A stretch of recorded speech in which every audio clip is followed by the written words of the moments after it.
All right, tennis fans. Here's a stat for you. Novak Djokovic is about to step into the 2025 US Open without having played a singles match since Wimbledon.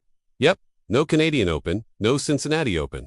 And history tells us this doesn't happen often. In fact, it's only the third time in his entire career. So, how did he do the last times he skipped Cincinnati? Let's break it down. Djokovic is 38 now, coming off that Wimbledon semifinal loss to Jannik Sinner. He's pulled out of both hardcourt Masters events, citing a non-medical reason for Cincinnati. Though remember, he did pick up an injury during Wimbledon against Flavio Cobolli. He's still getting some court time, teaming up with fellow Serbian Olga Danilowicz in mixed doubles right before the US Open kicks off. But let's rewind and see how past no Cincinnati years went for him. First up, minus 2016, Djokovic missed Cincinnati with a left wrist issue after the Rio Olympics. He did win the Canadian Open just before that, so his form wasn't bad. At the US Open, he had one of the strangest runs you'll ever see. Walkovers, retirements. It felt like half his opponents couldn't finish. He made it all the way to the final, but lost in 4 sets to Stan Wawrinka. Then 2021, a big one. Djokovic skipped Canada and Cincinnati after losing to Alexander Zverev at the Olympics, but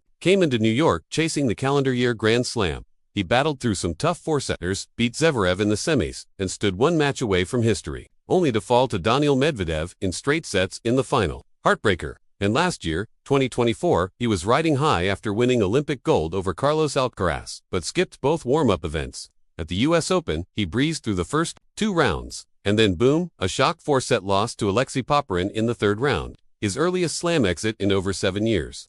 So here we are, 2025. Djokovic is back in the same spot, no Cincinnati tune-up, straight into the US Open. Past results: a final, another final, and a 3rd round exit.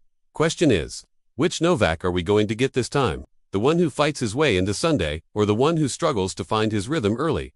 What's your call? Deep run or early exit? Drop your predictions in the comments. Hit that like button if you love tennis history breakdowns. And make sure to subscribe so you don't miss any of the US Open action.